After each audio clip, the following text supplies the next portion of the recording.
Well, good morning and welcome everybody to the Game Changer Challenge. And what a challenge it will be. But in many ways, you have already won. Almost 100 schools from across the state applied to be here. And guess what? Just 18 schools were selected. So, congratulations.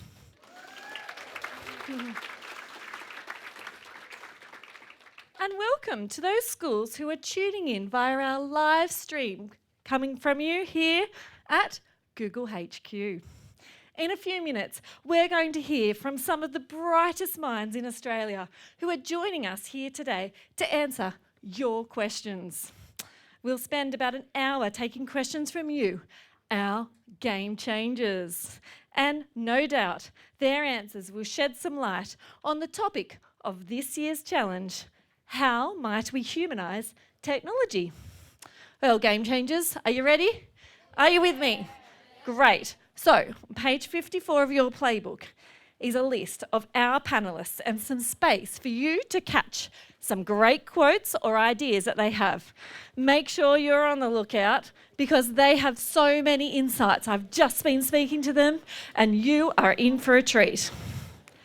So, ladies and gentlemen, turn your mobile phones to silent, please, and get ready because I'd like to introduce to you Craig Mannon to begin an official welcome to country. Craig.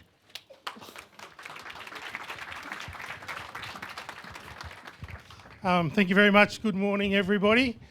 My name is Craig Madden, and firstly, I'd like to thank New South Wales Department of Education and for welcoming me here today at this beautiful building at Google HQ to do the Welcome to Country. I'm a proud Bundjalung Gadigal man from the Eora Nation. Gadigal land is the land that we're standing on here today. Jinyura Gadigal. This land, this place is Gadigal. It's customary for Aboriginal people to invite guests or visitors onto our land or country. So as a member and a representative of the Metropolitan Local Aboriginal Land Council and a proud Gadigal man, I'd like to welcome you all here today onto Gadigal land, Aboriginal land. I'd like to pay my respects to our elders, past, present and emerging. To any Aboriginal brothers and sisters here today, any brothers and sisters from the Torres Strait Islands, welcome to Gadigal land. To all our non-Aboriginal brothers and sisters here today, a warm and sincere welcome to Gadigal land, Aboriginal land. The Gadigal Clan is one of 29 clans which make up the Eora Nation, a nation that is bound by 3 distinct landmarks. So we have the Hawkesbury River up to the north, the Nepean River out to the west and the Georges River down to the south. Within the confines of those mighty rivers lie the Eora Nation, and the land that we stand on here of the Gadigal people is one of the 29 clans of that nation. If you have any guests who've travelled from across the seas today, welcome to Gadigal land. To anybody who's travelled from across this great country of ours, great state, or this magnificently beautiful city on a day like today, welcome to Gadigal land. We look outside and we see this beautiful harbour at a place that our mob called Tumbalong.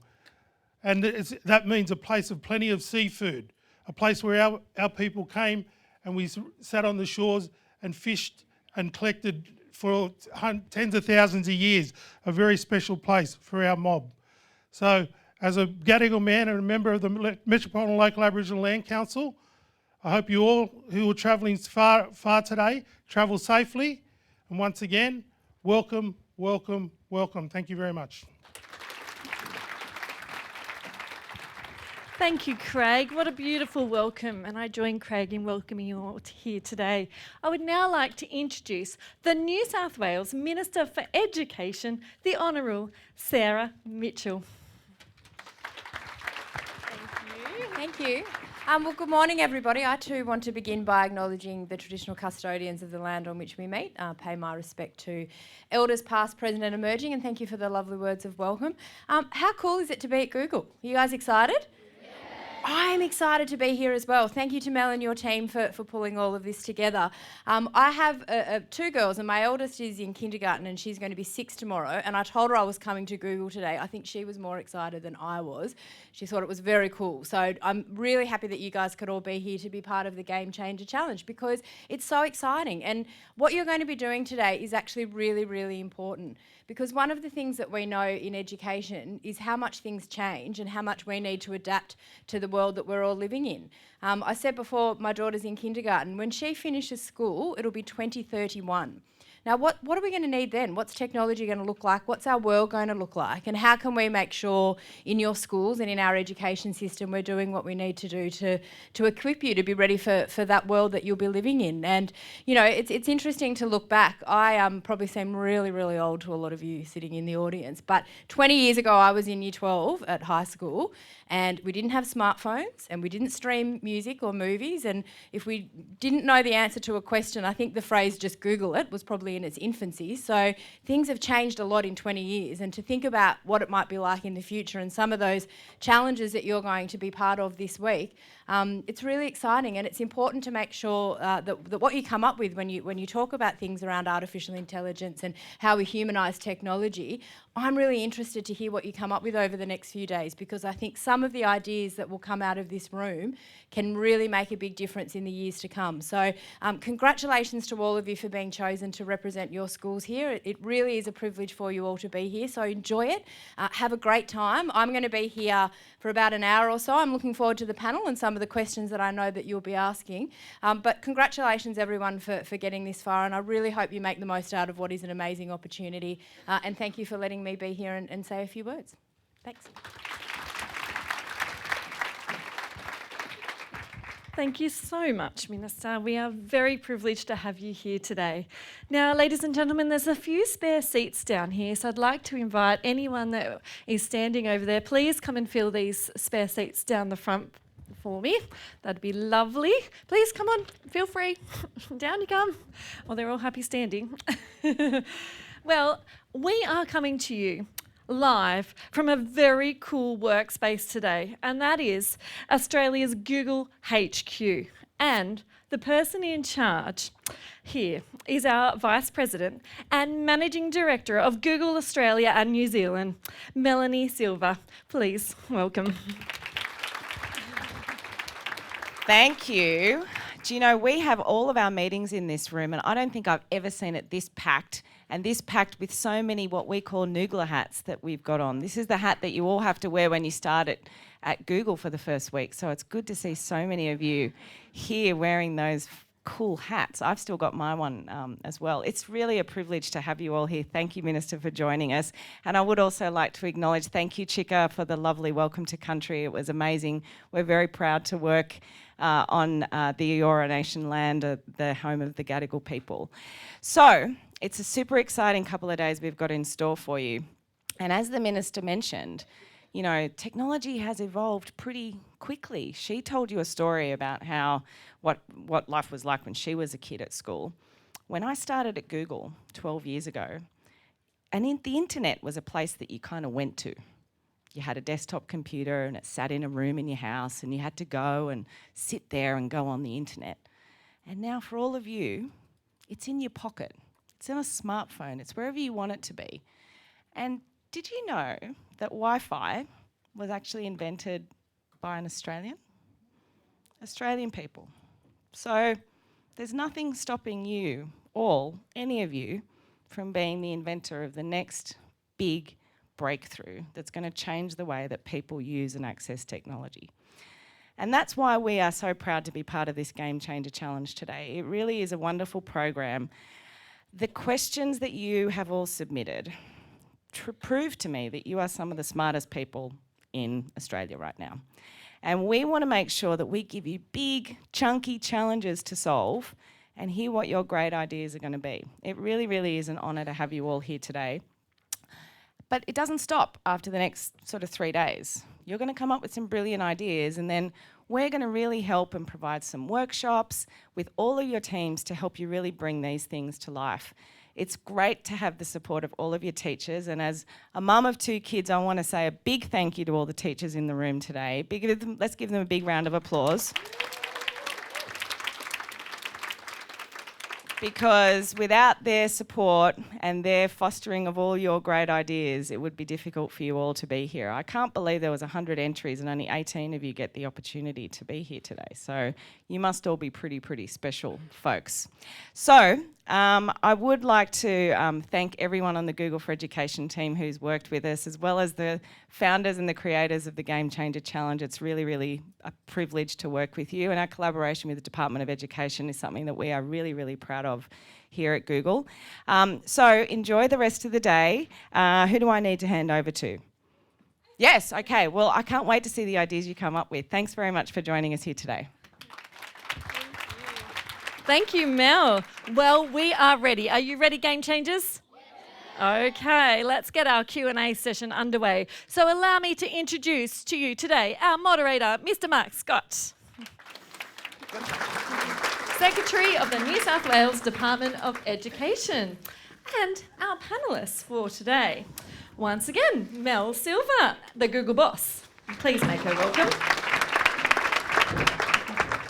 Scientia Professor Toby Walsh from the University of New South Wales. Toby is an AI researcher and a rock star of Australia's digital revolution. I know, write that down in your books, please. Distinguished Professor Marianne Williams from the University of Technology, Sydney. And she's also one of the world's top 25 women in robotics. Oh. Wow. We've got Gillian Kilby. She's the CEO and founder of the Infrastructure Collaboration.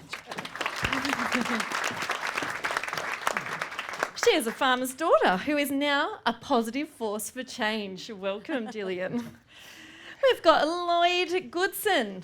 Now, Lloyd is a marine studies teacher at Hastings Secondary College. Do you know he's actually an adventurer, aquanaut and ambassador as well? Welcome. And finally, on our panel today, Mr. Lee Hitkin, the National Technology Officer at Microsoft Australia. Yes, big round of applause. Lee has been working in IT for more than 27 years, basically before it was cool. So today, over to you. Oh, there's another one here. Oh, lucky. And please welcome my last panellist, Dr. Matt Beard, philosopher at the Ethics Centre. Oh, please welcome Dr. Matt. Now, you might know Matt already because he's quite famous for his work and his podcast, Short and Curly. Welcome, our panellists. Thank you. Okay. Over to you, Mark. Well, wonderful to be here. Good morning, everyone. We love those hats. Toby Walsh really wants one of those hats before he leaves today. He's going to wear that at the University of New South Wales. Great to be here at Google. Thanks for your hospitality, Google, and your partnership on this great work. Wonderful having the Minister with us here this morning too. Also want to acknowledge the educational leaders from PNG. You think you've come a long way today. These guys come across the shore to be with us today. Welcome them to be part of it as well. And a welcome to all those who are watching this live stream today. It's a big week in New South Wales Education Week, and the 3 days of the Game Changer Challenge, one of the absolute highlights. And I can tell you, this is one of the best panels you could find anywhere to address these important issues of AI and technology and how they're going to change our lives, the way we work, the way we live, the way we interact with each other. And somewhat frighteningly for them is the tough questions have been asked by you. And so what I have is a list of important questions that have come from all the schools, and what we're going to do in the next little while is ask different schools to ask their questions for members of our panel, and we'll have quite a good discussion on the issues that you have raised, just to start challenging your thinking as we enter off this 3-day journey of the Game Changer Challenge. So I'm only going to ask one question. That's the first question, just to get us rolling. One of the interesting issues about technology is how technology that can seem very commonplace today was once very innovative and really changed the world. And an example that was explained to me a little while ago was the invention of the washing machine. You can't think of a more common piece of technology in your house than the washing machine. But the washing machine changed the world. Because before the washing machine was invented, people in families, particularly women in families, would spend half the day through the process of washing. And now it's simply a case of, for any member of the family to put it in the machine, press the button, and the wash is done. And the washing machine transformed the world because it particularly freed up people's time, particularly women's time, to go and enter the paid workforce in a way that may not have been possible up until that time. So common technology today, but technology that changed the world. What technology can members of our panel see and think about that is just on the horizon now that really may fundamentally change the world the way the washing machine changed the world? Anyone want to dive in and have a... Toby, do you want to have a first crack at this? CRISPR is really going to change the world. The fact that we can now read your genetic information, and now we can write your genetic information. Matt's going to tell us, no doubt, about the profound ethical challenges that poses. But there are plenty of really terrible genetic diseases that we can remove from the human genotype, and the amazing things that we can do, amazing power, but with amazing responsibility. So diseases that are common and widespread now will disappear on the back of the CRISPR technology. We have the potential to remove anything that is hereditary.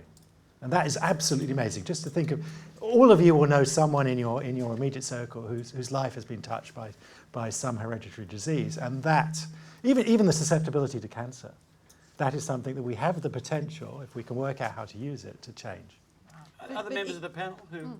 Well, Marion, I think artificial intelligence is the kind of the elephant in the room. And the washing machine is a great example, but you can't really get a washing machine to work if you don't have electricity. Yep. And AI is much more like electricity than it is like a washing machine. And I agree with Toby, that I do know Toby, we've known each other for 30 years. But someone called me Deirdre earlier. Yeah. Touché. Yeah, but we could have an AI, connected to our brains that would stop those sort of silly mistakes that humans make all the time. And humans are very frail, we're very fragile, and we're very, very limited physically, sensorily, what we can perceive, but also our minds and how quickly we can process data. So I think AI, just like electricity, will change everything. Not in an instant. Electricity is more than 100 years old, but over the next centuries. And everything is going to get turned upside down, and you guys are going to do that turning upside down. Anyone else on the panel want to dive in on where we're going? All in, yeah. Yeah, I'll talk about exploring the underwater world and how that's changed, I guess, due to technology. Underwater robots, in the past, to go to the bottom of the sea, it was very expensive to send a human in a manned submersible to the bottom of the ocean, very costly and inefficient. Now, we can send down robots and stream live from the bottom of the sea in real time on the internet to classrooms around the world, so they can be participating in research that's taking place, deep sea research that was once a very, very costly undertaking. We're starting to see the development of AI robots now. It's a fairly new development, which will enable us to track things much quicker in the future, things like litter to marine pollution, and then target the response. So potentially we'll see underwater robots help us solve some of the big climate issues that we have today. I'll throw another one out there. I don't know if you've ever heard of quantum computing. So quantum computing, if you want to go and look something up, look up the story of Schrodinger's cat. The idea that something can be in two states at the same time, but the state only changes when you determine to check the state of that thing. I was over in the US at a conference recently looking at quantum computing. It's something that we are doing a lot of research into. And quantum, when you think about the big problems in the planet today, if you think about the issues of climate change, about feeding a planet at a population growth that we see today, around the mass movement of humanitarian crisis around the planet, these are problems that we can think about solving, but the number crunching behind them, the number of different pathways we need to think about to determine the right outcome is something that quantum brings us. Quantum gives us the ability to answer multiple questions in an instant, or as simply as you can put it that way. And we're really at the early stages of quantum because it requires us to physically build things that don't exist today. It requires us to create bits that don't exist in the physical world we think of today. So it's a fascinating, amazing area. And you should know as well, by the way, that whilst we're researching this globally, Sydney University here in Australia is one of our 6 quantum research fields where we're building software to drive quantum computing here in Australia. Last panel member on this, and then we'll go into it. Gillian, yeah. Fantastic. Hands up if you live in the country. Amazing. Hands up if you live in the city. So the transition that technology provides us in the next 20 years is the ability for everyone to live in the regions rather than in the big cities. A lot of the time we choose to live in the cities because we have better access to education or healthcare. But as technology transforms the way we treat patients and even the way the diseases we are exposed to in the future, or hopefully lack of ailments and diseases we're exposed to in the future, the opportunity to have really wonderful careers and lifestyles out of the major centres will become a real possibility for people. So I just want to flag that the country is the future, as the regional panellist here. The Minister is happy about that. She's from Gunnedah. This is good news. Now, we all asked you to send in 3 questions, and we've looked at all of those questions and we've winnowed them back. Some of them were in similar areas, and what we're going to do now is we're going to go to the floor and ask different schools to ask their questions to a panel member. We're going to ask the panel member to answer in just a minute, 1 minute to answer, then some other panellists might chime in, but we've got to keep moving because we want to get through as many schools as we can in the time available. It's just like Q&A. None of you are old enough to know what Q&A is. Now, Mel, the first question is for you, and it's from Lake Munmora High School. Where are the folks from Lake Munmora? Give us a wave. There they are. Have we got a microphone over there? Right behind you. They knew you were going to be asked that question. Okay, on your feet so we can hear the question. Keep the cap on, though. That's important. Yes. This one's for you, Melina. In your 12 years at Google, has your perspective on AI changed? Does the rapid expansion of AI excite you, scare you, and why? So, very, very good question. Oh, very good question. I think, yes, it has changed because it started out as something that was very unknown and something that we were all just trying to figure out what the applications of it would be. I think what's wonderful about some of the things that we're seeing now with AI is that they span everyday useful things. So for me, like Google telling me what time I need to leave home to get to work on time, or being able to search in my Google Photos for pictures of birthday cakes, all the way through to some of the stuff that Gillian and the panel were talking about, that you can create machines that can see images on a scan that the human eye can't see, which helps us detect diseases a lot earlier. I mean, I've been at Google for a long time, so it doesn't scare me. It actually really, really excites me.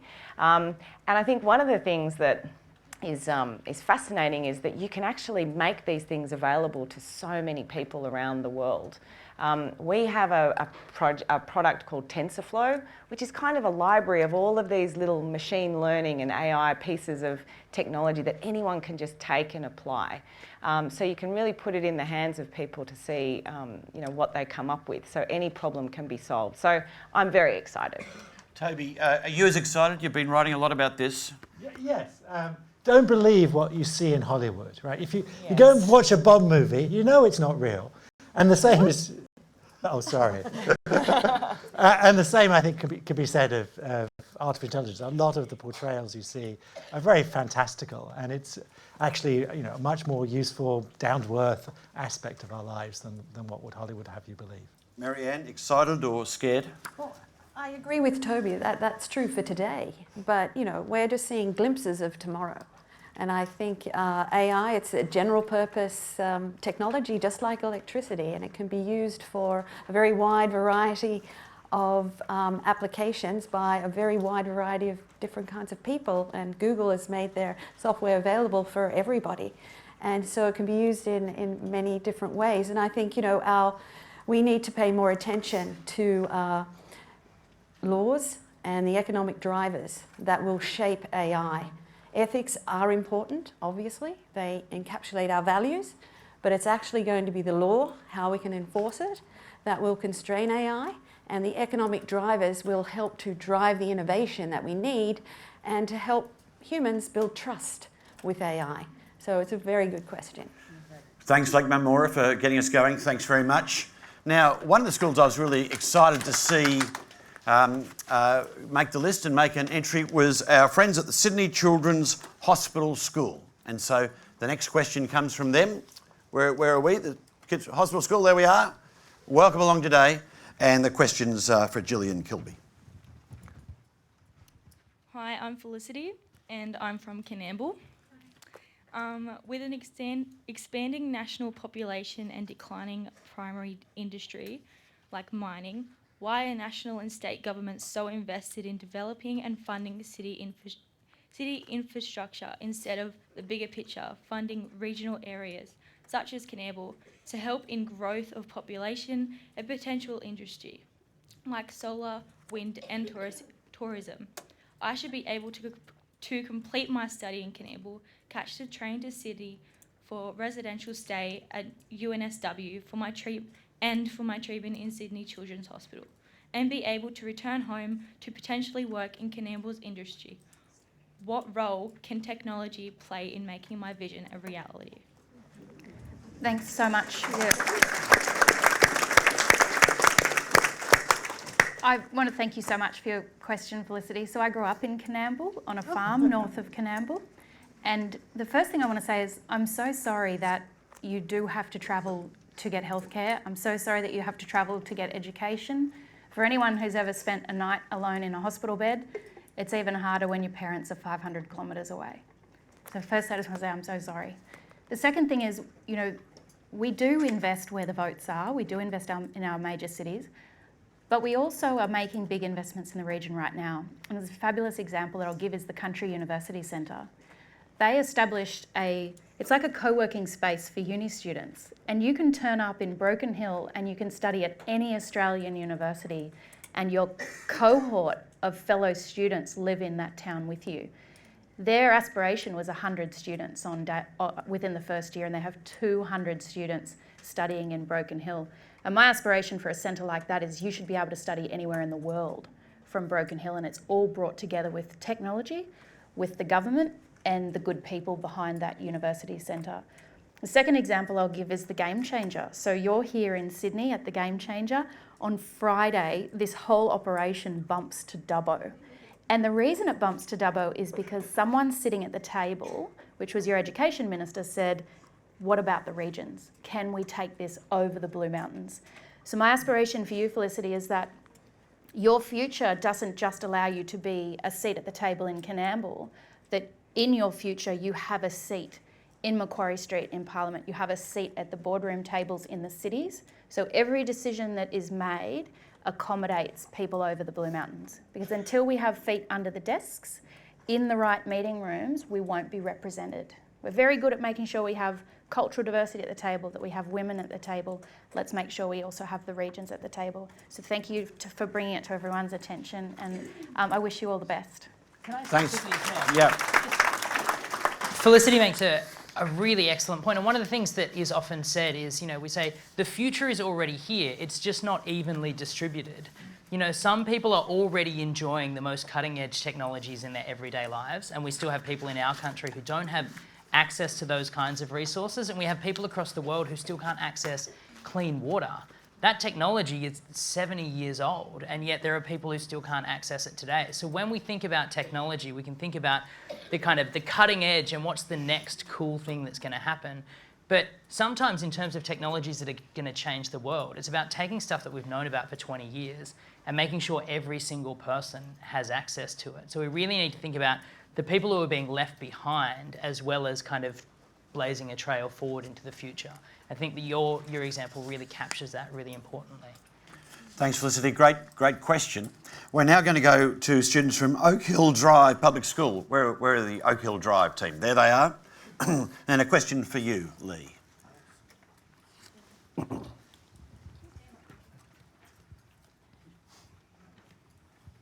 My question's for Lee Hicken. How do humans interact with technology and the internet today, and what advances in technology do you see as most beneficial to human life? Cool.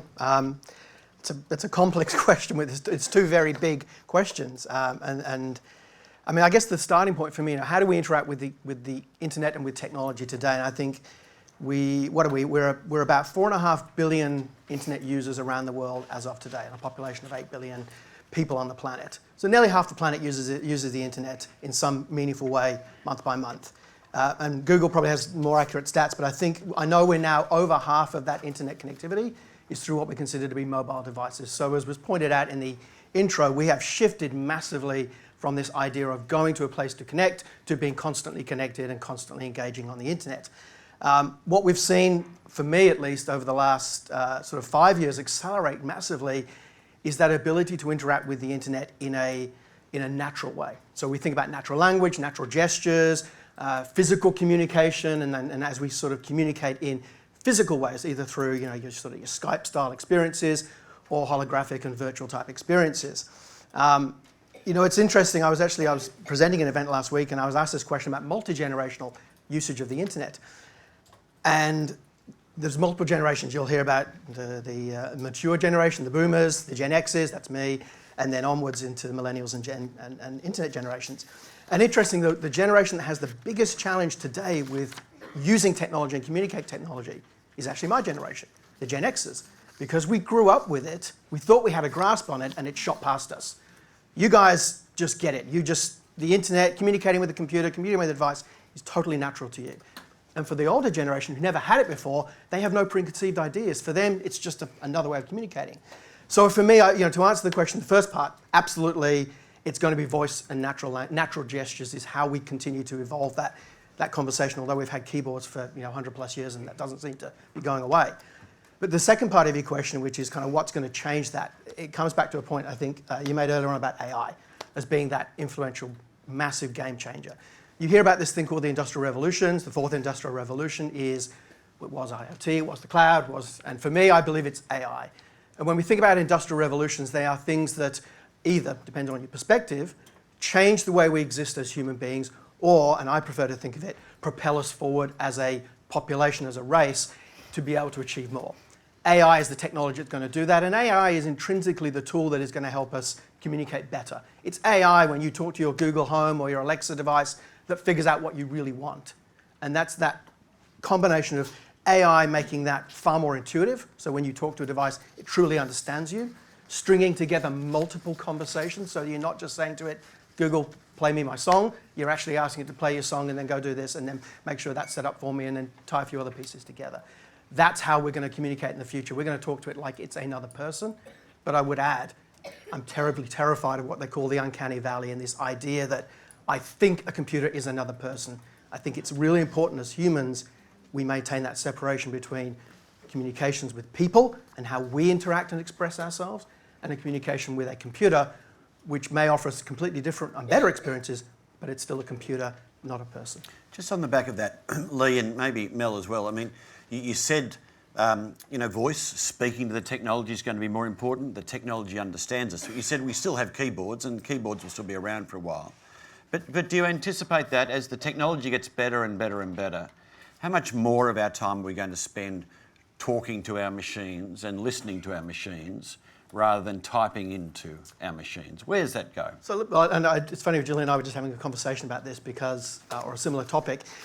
Often many cultures don't communicate through words. They communicate through the visual medium of speech. They talk to each other. Particularly our indigenous languages are not written languages. They are communicative languages through voice and physical gestures. So, that's why it's so important, because today that keyboard is an inhibitor of shared knowledge. Yeah. It forces us to think in one way. I think that's such a wonderful point. And just before I came back to Australia about 6 months ago, I spent some time in Singapore.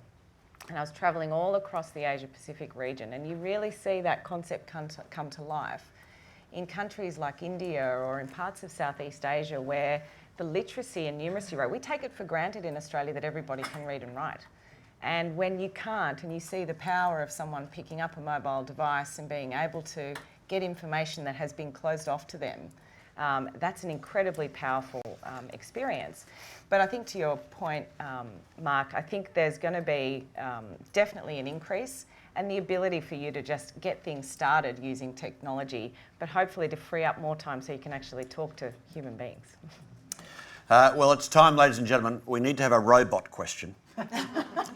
And so, Alstonville Public School. Where are our friends from Alstonville?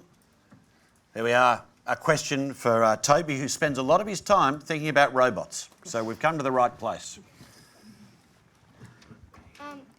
How far is too far in regards of robots having jobs, and are there human skills that robots shouldn't be allowed to replicate? Oh, wonderful question. Good question. This will test him. I say to people, when robots do many jobs today, we should be celebrating that fact, because they were a dull, repetitive, dangerous, difficult job that perhaps we should never have got humans to do. But behind that, of course, is the question of, well, what do the people who are now not doing those jobs, what things are they going to be doing in return? And I think that's one of the most important conversations we should be having. If I think about what work was like when I was a child, people were going to offices, there were typewriters and landlines. That was it. That was the technology in your offices. You go into any office today and it's been completely transformed by technology. And so when you're an adult and go, the work is going to be completely changed. Loads of new jobs are going to be invented that we have no idea what they are today. And so that's the challenge for Mark and everyone who works in the Department of Education. How can we prepare you for those jobs? Because we've yet to invent the technologies. So what are the skills you're going to need in 30 or 40 years' time to deal with those new technologies? And how are we going to make sure that everyone is enjoying productive lives? Those are the really important conversations we should be having. Now, also on how technology is evolving, students from Samuel Gilbert Public School. Where are they? There we are, down the front there, that's good. A question for you, Matt. Hi, I'm Hannah from Samuel Gilbert. Is there a danger technology such as virtual reality can make us forget the world around us? And what impact can this have on human traits such as happiness and community? Very good question. Good question, Samuel Gilbert Public School. It's a really good question, Hannah. So before there was virtual reality, there was a philosopher who thought about virtual reality, and his name was Robert Nozick. And he said, imagine if you could today plug yourself into a machine. He called it the experience machine. And he said, imagine if you could plug yourself into the machine that would give you whatever you thought was the best possible life. If you want to be a rock star, you can do that. If you want to be a superhero, you can do that. If you want to just be a parent and have a life that you can kind of have here, but make sure that you'll definitely have a job and that you'll definitely have a home and all of those things, we can give you that as well. But it's all actually in the real world, you are just floating in a vat as this kind of creepy sort of thing, and your muscles have sort of decayed and you look a bit gross. But in your head, you're having what you consider to be your best life. Now, I just want to do a quick experiment here. Who wants to plug into that machine? Okay. So Robert Nozick, and this is what's really interesting. Nozick wrote this about 40 years ago, and he thought that no one would plug into that machine because he thought that we cared too much about authenticity, about real experiences and knowing that our experiences were real. But as these technologies start to become more and more possible, we're starting to see that people might be more and more interested in using them. So I think that those things may eventually become possible. Whether they're actually offered or not is a question that we'll have to talk about as a society. But my big concern with those kinds of technologies where you can be guaranteed this kind of artificial happiness is that it means that we stop bothering to create a world where everyone can actually be happy in the real world. Because we can create this fake world and then we don't have to worry about it anymore. The people who are most likely to be attracted to those kinds of machines are the people whose lives are really hard. And it's much easier to give them an easy way out so we don't have to worry about them anymore than it is to do the hard work of rolling up our sleeves and saying, how can we make it so they don't need to turn to some pretend world to live a life that's really happy? How can we change the world that we're living in now? So I think that it's possible, but I think that if we go too far down that path, we're going to distract ourselves from the big problem that needs to be solved. Great question, thanks for that. We're going to go to the Northern Beaches Secondary College, the Manly Selective Campus. Where are they? There we are, got a wave, there we are, good, there's the mic. Here's the question, and we're going to ask the question, just a quick answer to this one from Toby and Marianne, I think. Hi, my name is Annie Ming and we're from Northern Beaches Secondary College Manly Selective Campus, and our question is for Professor Toby Walsh. How has technology altered human evolution and how will it continue to do so in the future? Oh, thank you, Annie. Technology has always changed us. I mean, we are tool users at the end of the day, and we've always used technology to amplify what we can do. And here's a fantastic example of an amazing piece of technology that means that I can see, because I can't see you now. And so AI is one of those technologies. No one remembers telephone numbers anymore. because our phones remember telephone numbers. I can remember one telephone number, 01702 712 469, which was the telephone I had when I was 8. Or my parents had when I was 8. It's not connected, I don't think, anymore. You can try dialing. But that's the only telephone number I remember because we outsourced that to machines. And presumably I'm using my brain to do other more important things than wastefully remember telephones. So hopefully, we'll continue to use technology to expand our abilities to do things. Marianne? Yeah, and I mean, at the same time, we need to develop new skills because our attention is being, for example, our attention is being hijacked by technology. Essentially, the human mind is an attention machine, and humans operate best when the most important thing for them or society has their attention. If you're distracted, then from the job at hand or from something that's really important, then you suffer and people around you suffer. So we are going to need to develop and evolve new skills that help us control our own attention better. And if we don't, then really that will undermine many things, including the pursuit of happiness, but everything else as well. I think, and the challenge, I think, is that technology evolves much more quickly than humanity does, than our genetics evolve. Evolution is a very slow process, happens over the course of millions of years. Yet in a heartbeat, in just tens of years, we're going to completely change the world in which we live. But there's enormous hope because the human mind is so flexible and plastic, I mean, even at a physical level. So I don't share the worry that we can't keep up with technology. I mean, we're designing it, we're actually in the driver's seat, we're creating it, so we do need to stay ahead of it, that's for sure. There's an argument to say, sorry to interrupt, because you say we're creating it. At some point, actually, the technology is creating us, and we are being driven by. I was reading some research recently about the way in which young children's and people's brains are quickly being adapted to that endorphin-driven model of response request, need to get that. And in many ways, we're not really looking at that problem deeply enough to realise that actually, the more we create devices that feed us, and we put those devices ubiquitously into the hands of everybody at every point, largely speaking, we're actually driving that generational acceleration without even realising that we're not in control anymore. Now the devices are. We're building that virtual vat.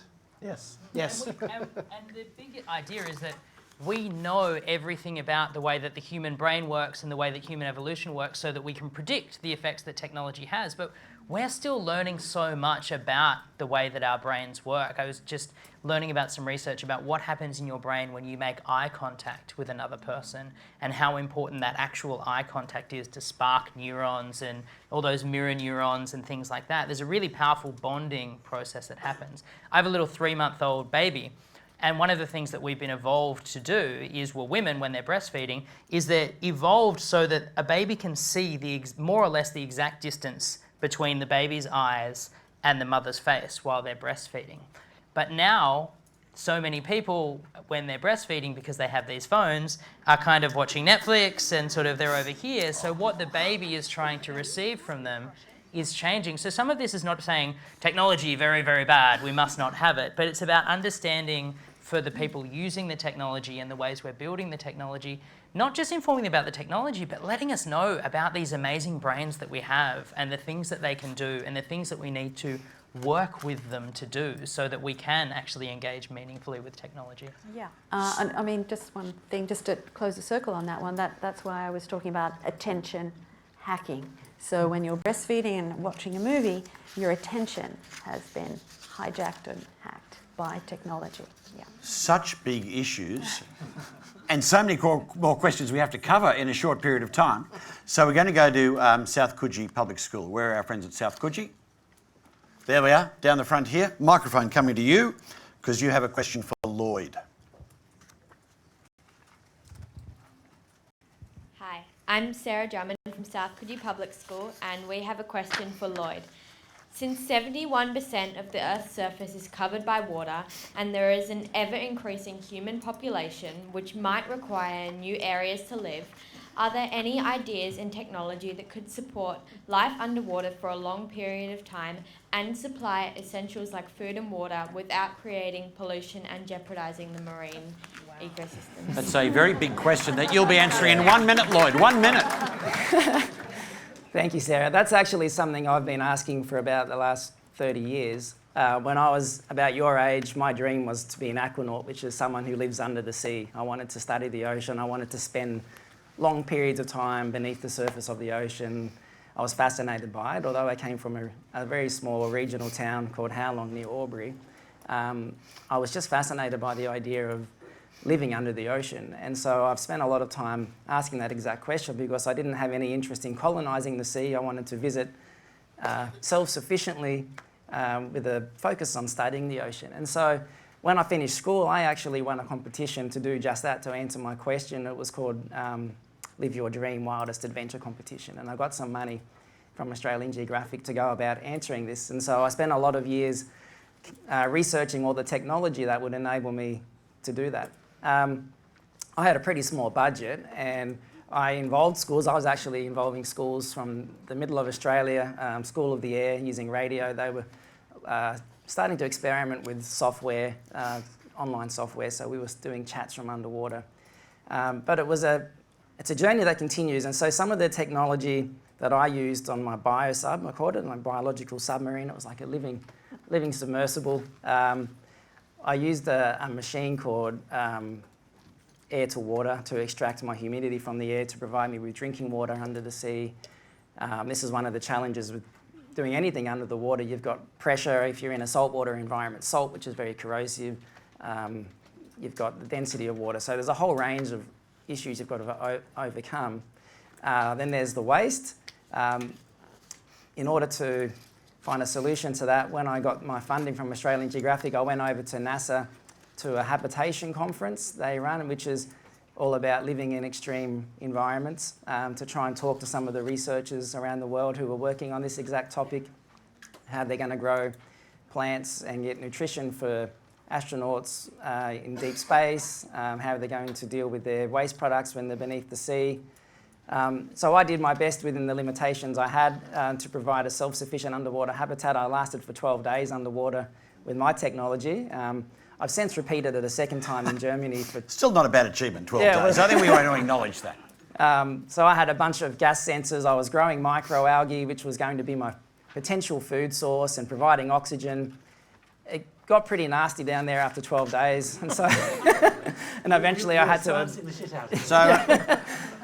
And eventually I had to abandon the mission, but I repeated it a second time, and I've actually got a third project in mind, which is, it's a really cool idea. It was, there's a German architect who met with a Puerto Rican marine biologist. They were both working on, the architect was interested in this technology where you could use mineral accretion, taking the minerals out of seawater to grow structures. He started to grow structures which became airtight. The marine biologist noticed that when he was doing this in his lab, that organisms started to attach to that substrate about 8 times faster than they would in the natural environment. So now it's actually being used as a coral restoration project all around the world. So potentially you could create an underwater habitat that grows itself using the minerals in the seawater, attracts corals and other marine organisms to grow over the habitat, so it becomes a restoration project as well. It's self-repairing, so if anything happens to that concrete on the outside, that it actually just patches itself up naturally, as long as it's got a low current supply from the surface. So you need like a low current, whether it's a solar panel or some other electricity generator on the surface to supply your frame with electricity. So yes, it can be done, and it's something I'm fascinated by. There's a cool documentary called Cities Under the Sea. If you're interested, I can send you a few other We're all getting links as ideas well. here. The Minister's already written down a note, underwater schools. We never thought this was a possibility. Thanks, Lloyd, for that. Now, we have students from Nimbin Central School and Gadigal High School who've come together as part of this. There they are, up the back there. Question for you, Mel. Yep. Fasten your seatbelt. This is a good one. It's a good one. And here's the mic. Hey, Melanie. So technology has had a long history of aggregating power and resources to the few and privileged. How can we democratize tech for the future? I mean, look, what an amazing question. Yeah, because look, you're right. And I think that over the last 20 years in particular, you're starting to see the sort of technology and capability for it to become increasingly democratized, right? So if I think again about Google, part of our mission is universally accessible and useful. And we need to do that for everyone, right? So no matter where you are, what language you speak, we think we're about 5% of the way through of delivering that mission. So we've got a long way to go on that. But if you start to think about the ability to provide these services for free, that's super important. You start to think about, we've got a big project that we run called the Next Billion Users. Because, you know, we talked a little bit earlier about the first billion people who came onto the internet, and you're right, they're pretty much the rich and privileged people who live in westernised countries. That next billion people are coming onto the internet in a completely different way. They don't have a desktop computer, they're coming on with a mobile phone. Getting connectivity from that last point to the last mile is one of the biggest challenges that we face. So one of the things that we've done recently, and the first person to use this was actually a farmer in New Zealand in Canterbury, was flying balloons up in the sky, it's called Project Loon, that delivers Wi-Fi to really remote areas. Now those sorts of experiments help to get everybody connected, and then when you start to think about putting all of these AI tools out into the ecosystem as well, it really is becoming something for everyone. Can I just say this? I mean, there's one reason why we and you study history. This isn't the first time we've had a technological revolution that's changing our lives, and we can look back at the last big one, the Industrial Revolution, and we did share the benefits. But if you look back at what we did during that period, we introduced the welfare state, we introduced universal education, we introduced unions, we did a lot of things to ensure that everyone shared the benefits, not just the owners of the factories, as people like Marx were forecasting at the time. So we got to improve the quality of our lives dramatically. But we did that by actually making some really significant structural changes to the way we ran society, the nature of our work, and all those things. And so we should learn from history. We need to do better than history. A lot of things have to change. I mean, a lot of the things that you were talking about were built by white males. Yes. Okay, and really our only, and that's okay. I mean, but we can't just keep doing that. So, Game Changers, you're the team that is, ready to ensure that these future technologies that we can craft, we're in control, cater to everyone, include everyone. And if we don't have everyone on the design team, then we won't be designing for them. We won't be designing for country Australia. I'm a country girl. I grew up in Glen Innes, not on a farm, in a pub. And equally as important as regional community. So, that inclusion, and we have to work together to ensure that happens. But it won't happen by itself. History tells us that. We have to take steps, and we have to accelerate and make that happen sooner rather than later, because AI is really developing and being crafted and designed, and we need to ensure that everybody is involved in that process. The key takeaway is people make the final decision, not technology. So who's at the table dictates what decisions are made. And I like to think of everything in a Robin Hood model. So take from the big and give to the small. Oh, I like that. And we in Dubbo set up a co-working space that essentially leverages the corporate sector to provide free co-working spaces so anyone can access that. But we can only do it in our geographical location right now. So let's go to a question. Where are the folks from Elizabeth MacArthur High School? I want to go to your question now, because it goes, I think, to the issue about decisions that we need to make in engaging with the technology. And Matt, we'll go to you with this question. Hi, my name's Haley. I'm from Elizabeth MacArthur High School, and we have a question for Matt. Our question is, would it be ethical to program robots to suffer in a physical, emotional, or existential sense and feel empathy? Whoa. So, raise your hand in this room if you feel like you've ever suffered. Raise your hand in this room if you feel like it was wrong that you were ever created. So this is a really simple thought experiment. There's nothing wrong with suffering and creating the potential for suffering. What's wrong is inflicting suffering on someone or being careless about the fact that someone else is suffering. So I think the big question when it comes to do we want machines or robots who are able to experience something like the emotions and states that we feel with regard to suffering is why? Why do we want them to feel that? You might, for example, there's a lot of work going on in terms of robotic care partners for people who are lonely. You might actually want a care partner to experience some kind of empathy and empathetic suffering. If there's someone who has just lost a loved one and the robot is unable to experience that suffering alongside them, that might lead that person to feel even lonelier than they otherwise did. There's nothing lonelier than being alone in suffering. So there might be reasons why you'd want a machine to suffer alongside someone else. There are definitely reasons. One of the ways that we all learn how to be good people is because we start to learn to feel bad when we do bad stuff.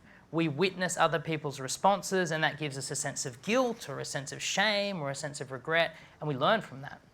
So if we're talking about machines who are taking on moral decision making, which we're starting to, there is an argument to say, well, we might want them to experience some kind of guilt, or they might have something that's a kind of machine version of guilt that allows them to receive feedback on the kind of experiences they've had so that they can build that into their decision making going forward. There's a difference between, I mean, machines, and in all the context you give, it's absolutely important, you know, in caregiving for that machine to understand that.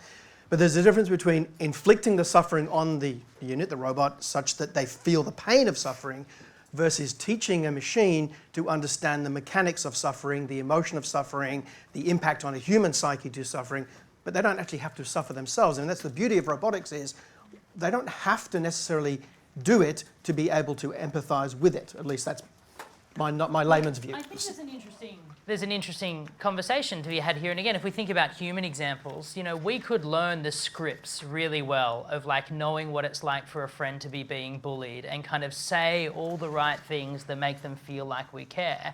But what we're actually looking for is someone who genuinely cares that we're in a bad situation and wants us to feel better. So I don't actually think that that's the space where robots should be. I think that's the space where people should be. Agreed. That kind of side-by-side Such a good question. Thanks to the folks from Elizabeth MacArthur. Great question. Gadigal Valley Public School, where do we find you today? There we are, right down the front. That's great. A question for Marianne. Yeah. Hi, I'm Jess from Gadigal Valley Public School in Mudgee, and I have a question for Marianne Williams. As AI is being used more often to make more important decisions in business and etc., could it ever make decisions in more important areas like politics and war? Is an AI politician possible? Wow, that's a very really fraught paying a lot of question in this attention company. here. Yeah. Speak freely, Marianne. Guide us on this one. So I think the answer is absolutely. And I think that AI, not today, because you know, we're not there yet by a long way, will actually be better. Because humans are very limited in the amount of data they can process, in the feelings that they can feel, and in the predictions they can make. In fact, we're terrible at predictions because we rely on very small samples and we think we know. So that's a kind of a dangerous combination. Whereas AI is sort of non-judgmental. It doesn't need to take a position or have an agenda. And so if you guys get involved in the design of these AI systems, absolutely they can take those decisions, and absolutely they will be better in the same way that an AI can detect melanoma in a sample far better than, you know, an expert human who's been trained for more than 10 years. So I think, you know, we're not there yet, but the crucial part is in the design. I mean, we would only want to hand over that decision if it was going to make a better decision. Oh, and we are there yet. There's a Yeah. Twitter bot called Deep Drumpf. Drumpf is the German name for Trump, and they trained him on all of Trump's tweets, and now it tweets identically to Trump. Okay, that's Is this why, a good thing, that's Toby? why, We want, yeah, but that's why we need other people around the table than Toby, who thinks We that need other people around the table other than Trump. No, he needs to be there. Literally, everyone needs to be there. And I think that's what we've learned through Trump, that he is actually representing a very large group of people who have, the right to their own opinions and imagine the future as well. So we can't just have our friends or the people we like around the table. There is a difference, though, isn't there, between using AI to inform a politician who then makes well-informed and predicted decisions and the idea of an AI politician itself who there's no human involved in that decision. Like, that terrifies me. No, but it shouldn't, because it's the people are the problems. When a plane crashes, it's almost always pilot error. So people, and unless we can somehow, But when you're doing politics, you're not just making predictive judgments about how to allocate resources. That's part of it, but you're making value judgments. You're making claims about what kind of a community do we want to have, and that's work that we as people who are members of the community, we're the ones who have to do that work. So Matt, just hold it there, because there's a good question from Kingscliff Public School. Where are the folks from Kingscliff? Here we are, which also goes to decisions that we're making about what we're going to empower technology to do. So who's got the question for Matt? There's the mic. Hi, my name is Bradley from Kingscliff Public School, and this is for Matt. Do you believe that robot soldiers could make more ethical decisions than human soldiers?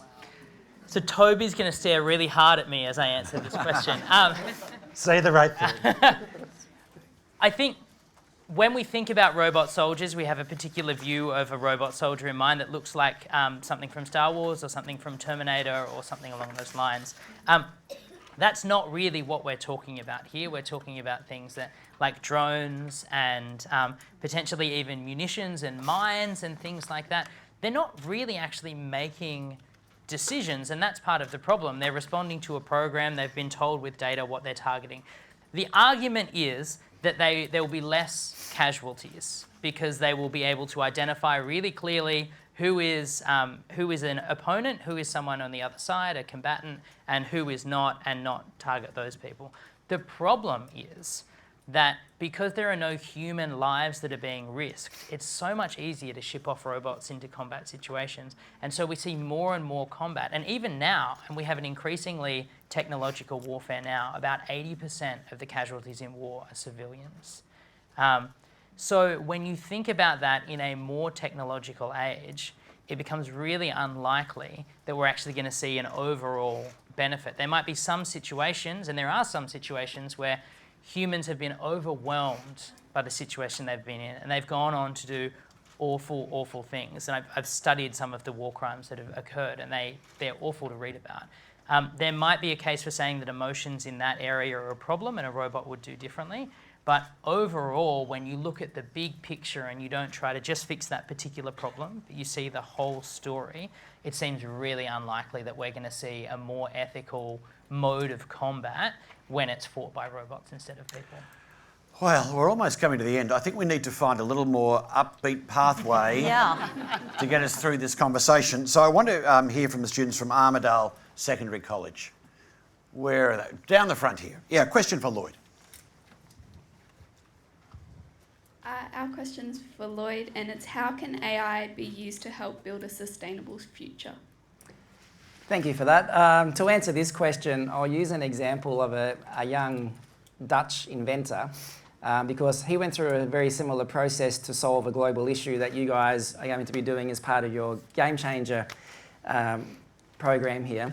So he visited Greece when he was a teenager, went for a scuba dive and noticed that there was more plastic bags in the sea than there were fish, and that really bothered him. He went back to Denmark and formed a team. He got a lot of support from around the world. He was only 17 or 18 at the time, and he wanted to solve this problem of plastic pollution. It's a massive global issue that we all face now. There's something like 8 million metric tonnes of plastic going into our sea every year. That's like a garbage truck a minute. So it affects us all. You've probably all heard of the Great Garbage Patch in the Pacific Ocean. This is where he's focused his work on, and he's using AI and technology to try and solve that problem. He claims with his project that he'll be able to clean about 50% of the garbage patch in about five years. So it's a project. He's now probably in his late 20s. It's the project has grown. He's got people from all around the world. He's got his own research team in the Netherlands. But that came about from someone just like yourselves who wanted to do something positive. He wanted to take on a global issue. He used the design thinking to do that, and it's called the ocean cleanup. If you want to look it up and have a look and read about, Boyenslat is the name of the Dutch inventor. So that's one example. Another one is the Caitlin Seaview project, which is based out of University of Queensland, where they're able to, or they've got like basically an underwater scooter with a 360 camera on the front. You've probably seen pictures of this, and they scoot over coral reefs all over the world, taking thousands of photographs. And then what happens is, using AI, they're able to identify the corals and other marine invertebrates in those photographs. They can do what marine scientists would take 10 to 15 minutes to do on a photograph in a few seconds, and give a score, like an ecological health report for coral reefs around the world. So there's two examples of projects, I guess, where this is related to the ocean. Of course, you could talk about the air and land as well, but there's two projects, two examples where we're using AI and technology to help solve some big issues in the marine environment. So there have been so many good questions today, and we haven't been able to get through all of them, but we've all learned so much from our panel, and our panel have been helped by really sharp questions. But one final question. I'm just still trying to get my head around AI, but we all know that it doesn't stop there. So perhaps a final question from the students at Mount Terry Public School. Where are the students from Mount Terry? Right down the front. Hi, I'm Geordie Marshall from Mount Terry Public School, and we have a question for Mary Ann Williams. What do you predict will be the next big technology breakthrough after AI? Well, prediction is impossible, right? It's going to be what your generation comes up with, okay? But AI will underpin everything, okay? It's like the new electricity. And so how will you guys harness AI to save the planet, to make people or help people live better, more satisfying lives and sort of change the world? So I want to throw that back at you and get you thinking about how you're going to change the world. And you get started right now. So this is your big chance. And don't wait for other people to change the world. You've got to do it. And in fact, you're our only hope. So get it right. Just you. All up to you, Geordie. Enormous pressure on Mount Terry when you go back. Let's hear from all our panel members, just in a word or two, about the big technological breakthrough that still lies ahead. We'll come from Lee. Look, I'll keep it short. And I think we talked a lot about AI. We haven't really dived into the specifics of what we have today, which is narrow AI, problem-solving, simple step AI that does one thing well. I think the next big break will be as we move towards a general AI, and the idea that AI can actually start to solve problems for itself and build on that knowledge. And that to me will be the breaking point or the turning point. Lloyd? I'm excited by projects like Ocean One. It's an AI robot coming out of Stanford to help study our oceans and get a better understanding of the issues going on there and how we can resolve them. As someone who studied at Stanford in the last 5 years, I think what I'm most excited about is what technology opens up for everyone to learn more from around the world. So rather than being in Mudgee and coming to Sydney, you might be in Mudgee and heading off to California to Stanford University and coming back to Mudgee to bring that knowledge back to your region. I guess I'm excited by, I think about technologies as just stuff we build that helps us manage and control the world. So I think about your classroom design as being a kind of technology. And when I look at the ways that we build and design education, I'm not interested in particular kinds of platforms and technology, but I'm interested in new ways of building economies, of building education systems. And I see that as being the thing that is going to change the world next. It's not going to be some individual product that you can buy off a shelf. It's going to be something that comprises of humans and technology working together. Yeah, I mean, building on that, I think, human augmentation. Toby mentioned his glasses, okay, but we can build prosthetic limbs, we can enhance your hearing, we can enhance your vision, and we'll soon be able to enhance your thoughts.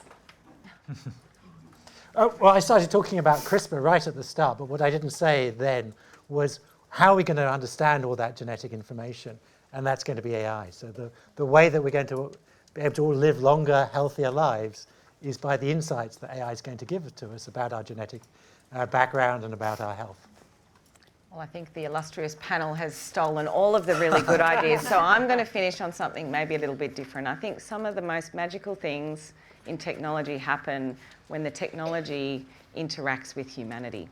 And so if you think about art, music, the way that you can see and access things that even just 20 years ago would have been impossible. Use all of that information, kids. Use all of it to try and think about what that great idea is and be inspired. So, yeah. Now, that's all the time we have for questions. And I know there are a few schools that didn't get a chance to ask their question. So what I'd really encourage you to do is to come and grab a panel member and ask your question directly as soon as we're done here, if you haven't had a chance to ask the question in the broader group, because all the questions were absolutely outstanding. What I'd like to say just at the end, we've learnt so much from the questions. We've learnt so much from our distinguished panel. But one of the things I think we learn is that to get mastery of this technology and what it's going to take to use this technology, we're going to need great human minds. That really, these are such deep and complex questions that we need to think about together. And the machines aren't going to solve these complex questions. It's going to be people who solve these complex questions. So we want to thank you for your engagement and the way you've really gone to the really deep, profound and important questions in technology, in the questions that you've been asking the panel today. And we'd encourage you over the next 3 days to continue to wrestle and to continue to think about the kinds of ideas that we've been addressing this morning. I know you want to join me in thanking our panel this morning for their great contribution.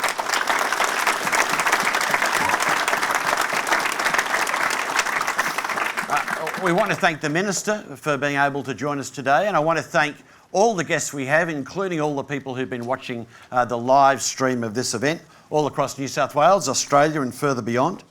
Thanks, Melanie, to you and the team at Google for hosting us here this morning and for making the day happen. And most of all, thanks to the students for the great questions, for putting up your hands to be involved in the Game Changer Challenge and for giving us such a strong start this morning. Congratulate yourselves for your great work today. Thank you all very much. And now we'll hand it back to the MC. Thank you so much, Mark. What a privilege we have today to listen to all of our experts on our panel. Amazing. Girls and boys, can you join me again in saying thank you to our amazing panel? And I'd also like to acknowledge our illustrator today, Emcee. Fantastic work up there, keeping us up to date on all of our work. Now, guests, if you'd like to join us for some morning tea, we'd love to have you just outside. But our game changers, if you can stick around for a minute, because I've got some special words from our coaches.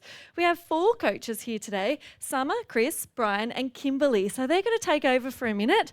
And before we do that, we'd like to invite our Minister up to the front so we can have a photo with our panellists. And I'm going to hand over to our fantastic coaches. Thank Michelle.